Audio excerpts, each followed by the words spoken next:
और चलिए खबरों की शुरुआत करेंगे मुख्यमंत्री भूपेश बघेल से। उनके आवास पर फ्रांस के कौंसल जनरल जीन मार्क शेरे शोर्लेट ने मुलाकात की। मुख्यमंत्री बघेल ने इस दौरान कौंसल जनरल को छत्तीसगढ़ हर्बल उत्पाद, राजकीय गमछा और राजकीय पशु वन भैंसा का बेल मेटल से निर्मित प्रतीक चिन्ह भेंट किया।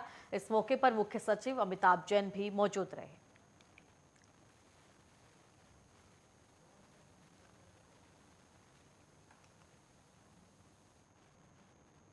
मुख्यमंत्री भूपेश बघेल ने बालोद बाजार भाटापारा जिले के कडार गांव में आयोजित भेंट मुलाकात के दौरान कई महत्वपूर्ण घोषणाएं की।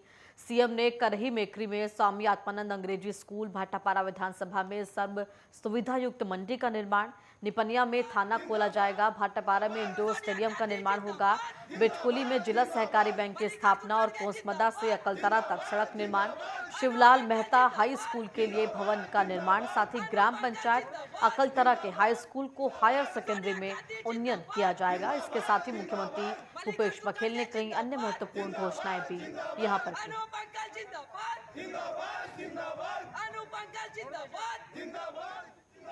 सोनिया गांधी जिंदाबाद जिंदाबाद जिंदाबाद, मल्लिकार्जुन खड़गे जिंदाबाद जिंदाबाद जिंदाबाद, अनुप अंकल जिंदाबाद जिंदाबाद जिंदाबाद। और चलिए आगे बढ़ते। संसदीय सचिव और विधायक विकास उपाध्याय पश्चिम विधानसभा क्षेत्र में आम जनमानस के हित में लगातार विकास कार्य कर रहे हैं। आज उन्होंने रामकृष्ण परमहंस वार्ड के अंतर्गत राम दरबार स्थित चौक के निर्माण का कार्य, डामरीकरण और सीसी रोड निर्माण कार्य का भूमि पूजन कर क्षेत्रवासियों को सौगात दी। इस दौरान उन्होंने कहा कि पश्चिमी विधानसभा में विकास का कार्य निरंतर प्रगतिशील है और यह विधानसभा शीघ्र ही विकासशील विधानसभा के रूप में निर्मित होगी। इस दौरान विधायक विकास उपाध्याय के साथ वरिष्ठ नेता भी मौजूद रहे।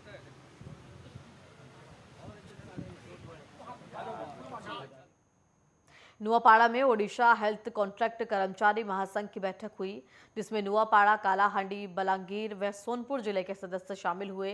बैठक में प्रदेश के संयोजन मंत्री राजेंद्र धोलकिया शामिल हुए। कर्मचारियों ने मंत्री को अपनी समस्याओं से जुड़े ज्ञापन सौंपा। कर्मचारियों ने मंत्री से नियमितीकरण की मांग की है। नुआपाड़ा ओडिशा के साथ हेल्थ कॉन्ट्रैक्ट को लेकर कर्मचारी महासंघ की ये बैठक हुई। आज 4 जिला का स्थायी कर्मचारी जो एनएचएम के कर्मचारी हैं विभिन्न विभाग में, वो लगभग 15,000 हैं। 15,000 में से 6,000 लोगों का रेगुलाइज हो चुका है। 9,000 जो बाकी हैं, तो वो 9,000 के लिए प्रक्रिया इन्होंने प्रारंभ किए हैं और सरकार से बातचीत चल रही है। बहुत सारी सहायता इन 15,000 लोगों को सरकार की तरफ से 17 प्रकार की सहायता जो इन लोगों ने बीच में मांग रखी थी उनको दिया जा रहा है। आज का कार्यक्रम था हम लोग का जोनल लेवल जो हम लोग का बैठक था ओएससीएफ का। इसमें 4 डिस्ट्रिक्ट आए हुए थे, इसमें कालाहांडी, बलांगीर, सोनपुर और नुआपाड़ा। लगभग हम लोग का 500 से 600 लोग अभी आए हुए हैं और इसमें हर जिला के सभापति आए हैं, सेक्रेटरी आए हैं और भी मेंबर्स लोग आए हैं। हम लोग का प्रमुख दावी था, सरकार जब 56,000 कर्मचारी को रेगुलराइज किया, उस टाइम में देखा गया कि 15 से 16,000 जो कर्मचारी थे स्वास्थ्य विभाग के, कहीं ना कहीं सरकार उनको भूल गए हैं। इसलिए हम पुनः सरकार को ये आज इस जोनल कॉन्क्लेव के माध्यम से उनको बताए हैं कि जो 15,000 रह गए हैं, सरकार उनको जल्द से जल्द रेगुलर करे। और चुनावी वर्ष में सरकार पर दबाव बनाने की रणनीति के तहत प्रदेश भर के पटवारी अनिश्चितकालीन हड़ताल पर चले गए हैं। बिलासपुर जिला मुख्यालय में बृहस्पति बाजार के पास स्थित अनुभव भवन में पूरे जिले के पटवारी एकत्रित होकर धरना प्रदर्शन कर रहे हैं। सरकार की वादा खिलाफी के खिलाफ धरने पर बैठे पटवारियों की 8 सूत्रीय मांगे हैं, जिसे पूरा करने के लिए अनिश्चितकालीन हड़ताल के माध्यम से सरकार पर दबाव बनाया जा रहा है। हम लोग महत्वपूर्ण 8 मांगे हैं, इसको लेकर हम आज धरना प्रदर्शन पे हैं और पूरे प्रांत के पटवारी, पूरे 4200 पटवारी पूरे 33 जिलों में आज से हड़ताल हमारी प्रारंभ होनी है। इसमें हमारी महत्वपूर्ण जो मुद्दा है, सबसे बहुत बड़ी महत्वपूर्ण मुद्दा जो है वो हमारी 2800 ग्रेड पे का है। 2400 ग्रेड पे वर्तमान में हमको प्राप्त होता है। हम चाह रहे हैं कि हमारी काम को अधिकता को देखते हुए हमारी ग्रेड पे जो है 2800 रुपये किया जाए। दूसरी हमारी मांग है कि हमको पदोन्नति दी जाए। हमारे पटवारी साथी जो आज भी 93-94 से 22-23 साल और 25 साल तक के पटवारी हैं और पटवारी में ही रिटायरमेंट हो रहे हैं। हम चाह रहे हैं कि हमारी भी एक गरिमा, एक स्वाभिमान है, तो हमको भी एक शासन के नियमानुसार हमको भी पदोन्नति, जैसे अन्य विभाग में जो होता है वैसे हमको पदोन्नति दी जाए। अभी पिछले 25 तारीख से, पिछले महीने की 25 तारीख से शासन के द्वारा पटवारी के संबंध में या राजस्व विभाग के संबंध में एक नया नियम लागू किया गया है। अभी तक मुख्य रूप से किसानों का राजस्व संबंधित कोई भी त्रुटि हो, संकलन हो, संशोधन हो या छत्तीसगढ़ शासन हो जाना या नाम में अंतर हो जाना और ऐसे छोटी छोटी गलतियों के लिए पटवारी के द्वारा या तहसीलदार की सहायता से राजस्व रिकॉर्ड दुरुस्त किया जाता था। परंतु अभी पिछले माह की 25 तारीख से शासन के द्वारा एक नया आदेश जारी किया गया है, जिसके तहत ये सभी कार्य अब सभी किसान एसडीएम में आवेदन देंगे, तत्पश्चात ये सब कार्य पूर्ण हो पाएगा। पटवारियों के समस्त अधिकार लगभग छीन लिया गया इस संबंध में। तो निश्चित रूप से इससे पटवारियों का कार्य तो खैर छीना गया है, परंतु किसान अनुचित रूप से परेशान होंगे। और चलिए आगे बढ़ते हैं। भारतीय कम्युनिस्ट पार्टी ने आज नेहरू चौक में धरना प्रदर्शन किया। आपको बता दें कि 1925 में जब से भारतीय कम्युनिस्ट पार्टी का गठन हुआ, पार्टी एक बेहतर जीवन के लिए जनता के संघर्षों की अगली कतार में रही है। इस दौरान प्रदर्शनकारियों ने कहा कि भारतीय कम्युनिस्ट पार्टी का योगदान अविस्मरणीय है, हमारा इतिहास सचमुच प्रेरणाप्रद है और जनता और समाज के लिए हमारे वीर शहीदों ने अपना सर्वस्व बलिदान किया। इस अवसर पर बड़ी संख्या में यहाँ पर लोग मौजूद रहे। आज पूरा देश में 14 अप्रैल डॉक्टर भीमराव अम्बेडकर की जयंती से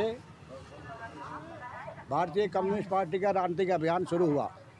भाजपा हराओ देश बचाओ, इसलिए कि जो भाजपा ने चुनाव में वादे किए थे सन 2014 में, वो वादे पूरे नहीं हुए।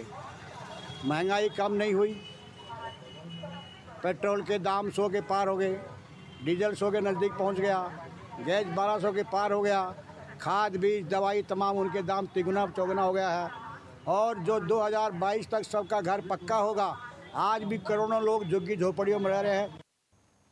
और आगे बढ़ते, रायगढ़ के ग्राम पंचायत लामी दरहा के ग्रामीणों ने एसडीएम कार्यालय में प्रदर्शन किया और तहसीलदार द्वारा जारी बेदखली के नोटिस पर जांच होने तक स्थगन आदेश जारी करने की मांग की है।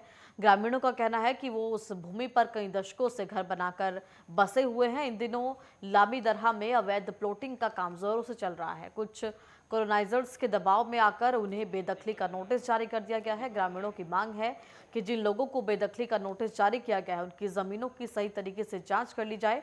ग्रामीणों की मांग पर एसडीएम ने उन्हें आश्वस्त किया और उन्होंने कहा कि उनके साथ प्रशासन द्वारा कोई अन्याय नहीं होने दिया जाएगा।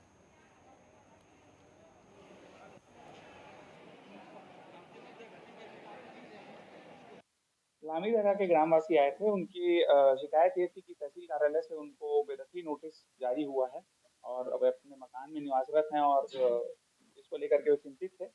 मैंने उनको आश्वासन दिया है कि जब तक आवश्यक जांच हम नहीं कर लेंगे, तब तक किसी भी प्रकार की कोई तोड़फोड़ की कार्यवाही या बेदखली की कार्यवाही नहीं की जाएगी।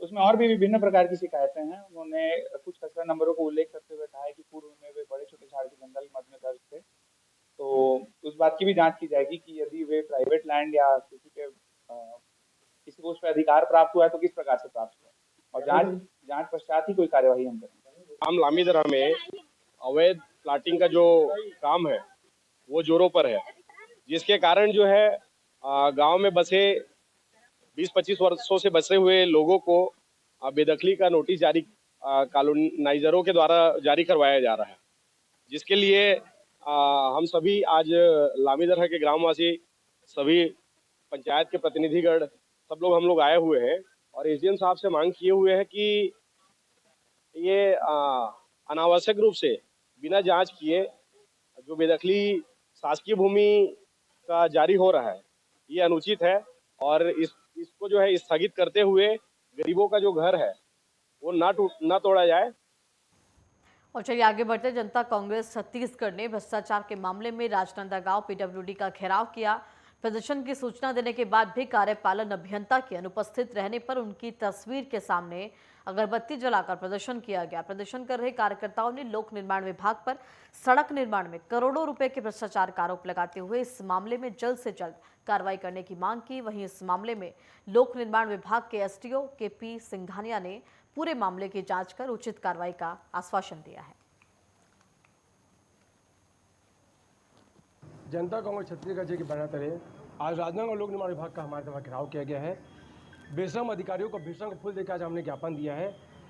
आपको जैसे पता है कि परंपराएं की चली आ रही है कि नेताम जी भी थे, उसका सिन्हा जी भी आए, अब चौहान साहब आ गए हैं।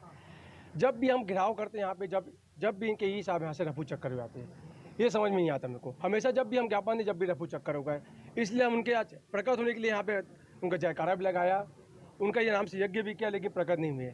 ये बस सोचने वाली बात है। हमने बहुत प्रयास किया लेकिन प्रकट नहीं हुए वो।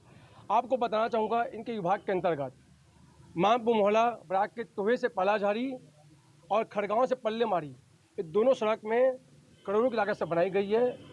अधिकारियों ठेकेदार की मिली भगत से उसमें जमकर भ्रष्टाचार हुआ है। ये नवीन अग्रवाल जी द्वारा मार्ग में कुछ शिकायत था, उसकी जांच के लिए उन्होंने दिया है। इसका जो भी जांच होगा, जांच किया जाएगा, जो भी उचित कार्रवाई होगी अवश्य किया जाएगा। पहले भी इस मामले को लेकर वो लोग आए थे। ठीक है, जो भी है मतलब, लेकिन अब जो भी है उसका जांच किया जाएगा। कितने साल जिसके और कितनी लंबी नहीं, ठीक है, कार्य तो अभी का है, जो भी है उसका जांच किया जाएगा, जो भी कार्रवाई होगी, जिसको दंड देना होगा दंड दिया जाएगा, जो भी है उसमें कार्रवाई की जाएगी जरूर। और चलिए आगे बढ़ते हैं। बिलासपुर के गांधी चौक पर बीते दिनों चाकू से एक युवक पर हमला करने के मामले में पुलिस ने मुख्य आरोपी सरफराज को पुलिस ने गिरफ्तार करने में सफलता हासिल की है। यहां पर गिरफ्तार आरोपी के पास से चोरी की गई 2 बाइकें भी बरामद की गई हैं। पुलिस ने गिरफ्तार आरोपी से पूछताछ कर मामले की जांच शुरू कर दी है। 3 दिन पूर्व गांधी चौक में रंजिश को लेके 2 लड़कों के द्वारा एक राह चलते व्यक्ति के साथ कुछ नुकीली चीज़ से मारपीट की गई थी और उसके वार किया गया था, जिससे उसको चोट आई थी। उसने थाना उपस्थित आकर रिपोर्ट दर्ज कराई थी, जिसमें धारा 324 का मामला दर्ज किया गया था। एक लड़का जो विधि संघर्षरत बालक था, जिसे उसी दिन गिरफ्तार कर लिया गया था। एक फरार था, जिसे आज सरफरोज उर्फ सरफू को गिरफ्तार किया गया है, माननीय न्यायालय के समक्ष पेश किया जा रहा है। सरफरोज के कब्जे से 2 मोटरसाइकिल जब्त की गई हैं, जो चोरी की हैं, जो उसने स्वीकार भी किया है कि उसने चोरी की थी करके, और उसके आगे की कार्रवाई की जा रही है। और फिलहाल एक छोटा सा ब्रेक के तुरंत बाद हाजिर होते हैं।